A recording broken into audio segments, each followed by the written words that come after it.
Hello and welcome to the Victoria Art Gallery. My name's Katharine Wall, I'm Collections Manager here, and today I'm going to be talking to you about works by women artists in our collection.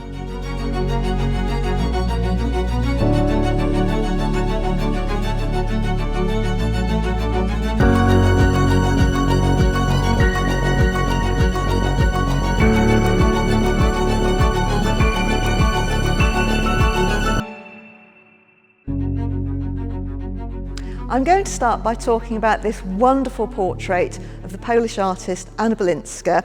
It was painted in 1886 by Emmeline Deane in Paris when they were both students at the prestigious Academie Julian.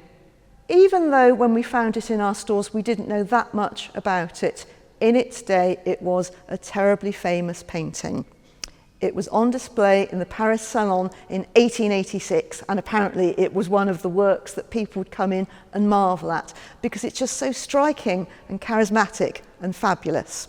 At the Royal Academy Summer Show, it was displayed in one of the best spots, what's called on the line, so at eye level, to make it really easy to see. So it was an attention-grabbing painting at the Royal Academy, and it was so popular and so well loved that there were lots and lots of reviews of it in the press, some positive, some negative, and there are even cartoons about it in Punch and in the Illustrated London News. One thing that we particularly like about this painting is that it's a portrait of a woman artist by a fellow woman artist. And we think this probably relates to how things worked at the Academie Julian. At the Academy, young ladies weren't allowed to paint the male nude, which was what happened in most art schools. It was just thought to be far too indecent for young ladies to be looking at naked male bodies. So instead, they tended to paint one another. And they were also encouraged to pursue portraiture because that was seen as the suitable kind of painting for young ladies to be doing, and maybe even a way that they could earn a living in future. The painting used to be in really poor condition. It was grimy, it was dirty, the varnish was discoloured, and if you look along the bottom edge of the painting, there's lots of big flakes of paint missing, and this was probably because it had been stored very badly, maybe there'd been water dripping on it. Even though we didn't really know anything about the artist or anything about the sitter, it was so wonderful that we wanted to get it restored to pristine condition and put it on display for everybody to enjoy. It's a painting that was probably neglected because it wasn't painted by a famous male artist. And this is typical of the fate of so many wonderful works by women painters, that because they're not famous names, the works are put into storage, maybe not looked after properly, fall into poor condition, and then they can't be put on display.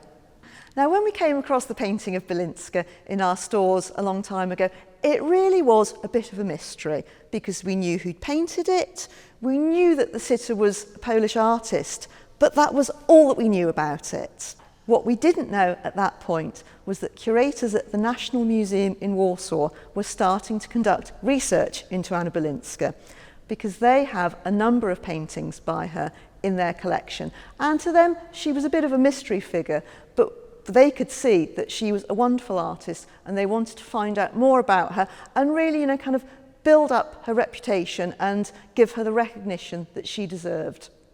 And in 2021, the National Museum in Warsaw held a major exhibition celebrating the life and work of Anna Bilinska, and we were absolutely delighted to be able to lend our portrait of the artist to be shown in that exhibition alongside about 100 of her works.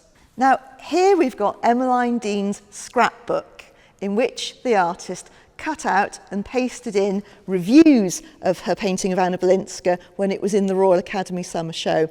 Now, some of the reviews are a little bit cheeky. They call the painting dark and gloomy. Some of them even describe the sitter as ugly, which I think is a terrible thing to say. But here's one that sums up the sort of typical response of the critics to it. This is from the graphic. It says, "Another surprisingly good picture is Miss Emmeline Deane's very austere and gloomy portrait of Mademoiselle Anna Bilinska. The work is not likely to be popular, but it shows great technical accomplishment as well as true artistic feeling. It almost justifies the enthusiastic praise that was lavished on it when it appeared at the Paris Salon last year. So we know that the painting was displayed in London and Paris in the 1880s, but we don't really know what happened to it over the next few years. We don't know if it stayed in Emmeline Deane's studio. We don't know if it was bought by somebody else. What we do know, however, is that in the 1920s, an artist called Millie Childers, who shared a studio with Emmeline Deane, wrote a series of letters to the directors of the National Gallery and the Tate Gallery, trying to get them to accept the portrait of Anna Bilinska into their collections.